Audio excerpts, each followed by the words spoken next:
Woi, Anwar Ibrahim, cukuplah. Kau punya pembohongan, kau punya kaki kencing tu, kau punya kelentong tu, semua rakyat dah tahu dah. Rakyat ni semuanya bukannya bodoh, bangang. Macam you punya menteri-menteri kerajaan Madani yang tak ada pakai otak punya. Anwar Ibrahim, kau cakap tahu kau tak campuri urusan pemilihan atau extension pemilihan hakim. Memang betul lah. Sebab kau suka orang yang pengampu dengan kau, bodek dengan kau, macam contoh macam Azam Baki, hakim-hakim semua, ketua polis negara pun kaki ampun kau.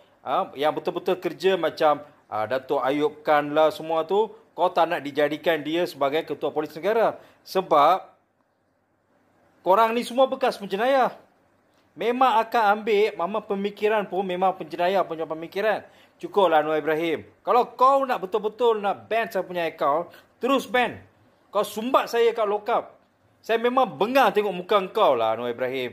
Cukuplah. Kau jangan kencing lah. Kau jangan kat depan tu profesional sangat. Tapi rakyat Malaysia bukannya bodoh tau.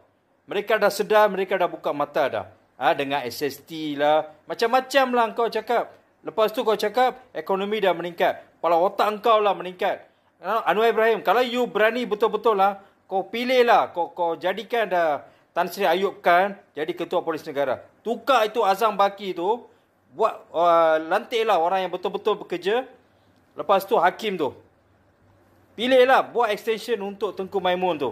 Kalau you berani, memang you tak berani lah. You jangan cakap, you jangan kelentong orang lah. Cukuplah Anwar Ibrahim. Selama 3 tahun ni, haram apa jadah pun you tak buat. Enough. Alright? Yang penjilat-penjilat kerajaan Madani ni, teruskan menjilat kerajaan Madani ni.